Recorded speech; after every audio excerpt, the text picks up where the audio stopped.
नमस्ते दोस्तों। हम एक ऐसे टॉपिक के बारे में बात करने वाले हैं जिसका मैं एक्सपर्ट नहीं हूँ। या आप सही सुन रहे हो, हम बात करने वाले हैं ओज़ेम्पिक के बारे में। So what is this Ozempic? बहुत सारे लोगों के बारे आपने सुना होगा कि ओज़ेम्पिक के इंजेक्शन से वेट लॉस होता है, ये होता है, वो होता है। सी, ओज़ेम्पिक एक ऐसा मेडिसिन है जिसको हम लोग GLP-1 एनालॉग बोलते हैं, मतलब glucagon like peptide 1 analog. Analog मतलब वो उसके तरह काम करता है एक्सटर्नली जब हम देंगे तो। अब ओज़ेम्पिक का रैम्पेंट यूज हो रहा है काफी जगहों पे for weight loss, for using in diabetes, and many of the people are also using it just for the cosmetic purposes so that they are able to shed some extra weights. But बहुत ज़रूरी है हमें ये जानना कि जब भी कोई नई मेडिकेशन आती है तो उसका मोड ऑफ एक्शन क्या है, उसका इंडिकेशन क्या है, किन लोगों में उसको रिकमेंडेड यूज है और किन लोगों में वो यूज नहीं करना चाहिए, और उसका पॉसिबल साइड इफेक्ट क्या है। ये रिलेटिवली एक नया ड्रग है तो इसके एक्चुअल साइड इफेक्ट्स का पूरा एक्सप्लोरेशन नहीं हुआ है। Post market research and surveys हुए हैं, बट डेफिनेटली जब ये मार्केट में आता है एंड रैम्पेंटली यूज होता है तब बहुत सारे नए साइड इफेक्ट्स इसमें निकल के आ सकते हैं। तो उसके बारे में हम लोग आज काफी डिटेल में बात करने वाले हैं। मैं डायबिटिक्स या एंडोक्राइनोलॉजी स्पेशलिस्ट नहीं हूँ, बट डेफिनेटली मैंने MBBS किया है और इसके बारे में मुझे काफी इंटरेस्ट भी है, and definitely I want to share my viewpoint on Ozempic with my viewers. So आज हम बात करेंगे ओज़ेम्पिक की। सो ये किसे लेना चाहिए और किसे नहीं लेना चाहिए। As per the new FDA and ADA international guidelines, we are going to see and decide about the Ozempic use. कौन किसके लिए फायदेमंद है, किसके लिए फायदेमंद नहीं है। सो सबसे पहले जानते हैं कि ये है क्या चीज। ओज़ेम्पिक एक केमिकल मॉलिक्यूल है जो हमारे बॉडी में glucagon like peptide GLP-1 receptor को जाके बाइंड करता है, मतलब चिपकता है और उसके रोल को बढ़ा देता है। Is called as a GLP-1 receptor analog और अगोनिस्ट। सो ये बेसिकली एक हार्मोन है जो हमारे बॉडी के अंदर काम करता है, नेचुरली भी अवेलेबल रहता है।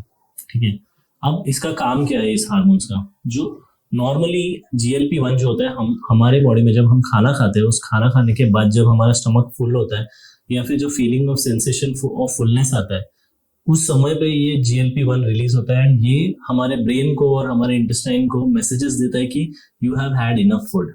सो अब क्या होगा, जब आप एक्सटर्नल सोर्सेस में बिना खाना खाए पहले से ही ओज़ेम्पिक लोगे तो आपके बॉडी को एक सूडो सेंस ऑफ फीलिंग आएगा कि आपने ऑलरेडी आपका पेट भरा हुआ है और आपको खाने की जरूरत नहीं है। इसके वजह से क्या होगा कि आप खाना कम कर पाओगे। बहुत सारे लोगों का ये प्रॉब्लम होता है कि वो अपना एपेटाइट कंट्रोल नहीं कर पाते, वो खाना खाने से रोक नहीं पाते अपने आप को। तो उस केस में ऐसे लोगों के लिए ये बेनिफिशियल है। ओज़ेम्पिक का और क्या क्या रोल है? ओज़ेम्पिक का ये रोल है कि वो नेचुरली पैनक्रियास के बीटा सेल्स रहते हैं, उनको वो स्टिमुलेट करता है, जिसकी वजह से इंसुलिन रिलीज होता है। और आपको ये बात पता है कि इंसुलिन रिलीज होने की वजह से अपनी ब्लड शुगर लेवल कम होती है। सेकेंड चीज, ये गैस्ट्रिक एम्पटिंग को बढ़ा देता है। तो ओज़ेम्पिक या GLP-1 के कुछ रिसेप्टर्स देते हैं जो हमारे स्टमक को जल्दी जल्दी खाली होने में मदद करते हैं। इसकी वजह से क्या होता है कि स्टमक के अंदर ज्यादा देर तक फूड रिटेन नहीं होता और आपके GI ट्रैक से फूड जल्दी चले जाता है या जल्दी पास हो जाता है। Third very important thing is that ये ब्रेन को भी सिग्नल देता है कि बस हो गया, अभी आपका पेट भर चुका है और इससे ज्यादा आपको खाने की जरूरत नहीं है। इसी वजह से ये दवाई type 2 diabetes, weight loss and ये दोनों इंडिकेशन में काफी ज्यादा फायदेमंद है। लेकिन क्या ये सभी लोगों को लेनी चाहिए? तो आइए देखते हैं कि what are the indications of use for Ozempic. तो चलिए जानते हैं कि FDA और अमेरिकन डायबिटीज एसोसिएशन के गाइडलाइंस के हिसाब से किन लोगों को ओज़ेम्पिक एक्चुअली लेना चाहिए। सबसे पहला, टाइप 2 डायबिटिक पेशेंट जिनका शुगर लेवल कंट्रोल नहीं है या फिर जिनका HbA1c मोर देन 6.5% है, उन लोगों को लेना चाहिए जो already dietary and exercise intervention कर रहे हैं और जिनका वेट ज्यादा है।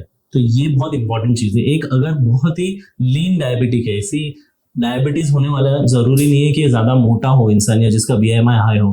There are many patient who are very thin but still they are diabetic. उन लोगों के लिए ओज़ेम्पिक बिल्कुल नहीं है। Please understand this thing. Okay, second thing is very important is weight loss के लिए।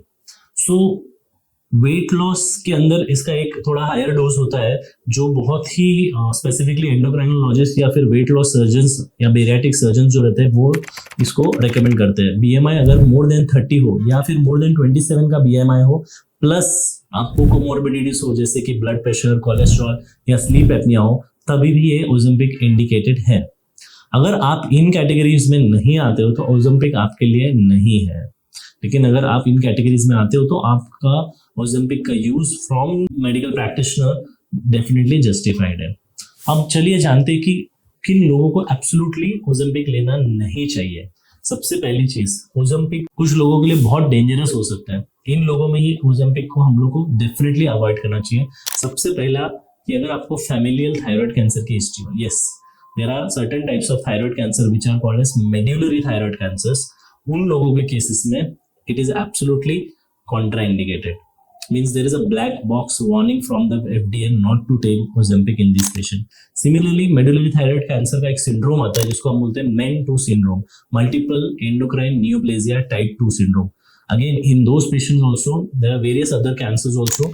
उन लोगों के अंदर भी Ozempic is absolutely contraindicated. Third thing, अगर आपको सीवियर गट की कंडीशन है जैसे कि गैस्ट्रोपेरेसिस है, बहुत सारे डायबिटीज वाले लोगों को गैस्ट्रोपेरेसिस होता है, उस केसेस में भी आपको ओजेम्पिक कॉन्ट्राइंडिकेटेड है। या फिर इफ यू हैव और you are suffering from irritable bowel disease और IBD, then also Ozempic is contraindicated.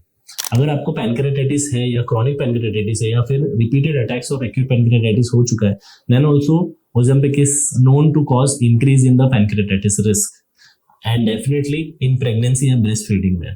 इसके अलावा कुछ साइकियाट्रिक इंडिकेशंस भी है जिसमें ओजेम्पिक को अवॉइड करना चाहिए, जैसे कि major depressive illnesses. Now see our body is tuned in such a manner कि when you eat you feel kind of a sense of reward. So Ozempic जो है वो क्या करता है कि आपके जो रिवॉर्ड सिस्टम है उसको भी खत्म करता है। काफी सारे लोगों के अंदर इंक्रीज सुसाइडल टेंडेंसी भी देखी गई है after the use of Ozempic. So अगर आपको मेजर डिप्रेसिव इलनेसेस है या फिर आपके नॉन इंसान को है जो ओजेम्पिक लेने के लिए सोच रहे हैं, तो उनको ये चीज बताना बहुत ही जरूरी है।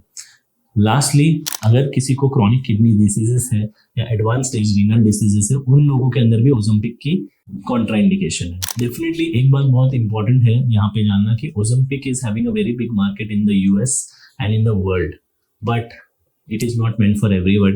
It has to be medically supervised and then taken. Just because it is available and you want to shed some extra calories, आप ओजेम्पिक का इस्तेमाल नहीं कर सकते। तो चलिए एक बार फटाफट हम रिकैप करते हैं। ओजेम्पिक उन लोगों के लिए है जो टाइप 2 डायबिटिक्स है, जिनका BMI ज्यादा हाई है, लेकिन ओजेम्पिक उन लोगों के लिए नहीं है जिनमें मेडुलरी थायराइड कैंसर है, मेन सिंड्रोम है, पैनक्रेटाइटिस है, डिप्रेशन है, किडनी डिसीजेस है, और जिन लोगों को काफी ज्यादा साइड इफेक्ट्स हो रहे हैं जैसे कि nausea, vomiting and sometimes abdominal pain. So ये जानना बहुत जरूरी है। Bottom line of this video is that Ozempic has to be taken only under medical supervision after a prescription by a doctor. Please understand this thing. Friends, मैं और भी videos लेके आने वाला हूँ डायबिटीज और उससे रिलेटेड कॉम्प्लिकेशंस के, and I will also try to include more and more techniques or more and more scientific evidence about the treatment of diabetes and its related things and metabolic disorders. तब तक के लिए आप please like कीजिए, share कीजिए and subscribe कीजिए। And ये channel एक एजुकेशनल चैनल है for every common people. Day to day में जैसे मैं पेशेंट्स को देखता हूँ और जो मैं उनको एडवाइस करता हूँ, उसी को मैं रेप्लिकेट करने की कोशिश कर रहा हूँ। I hope you like this video. Thank you so much.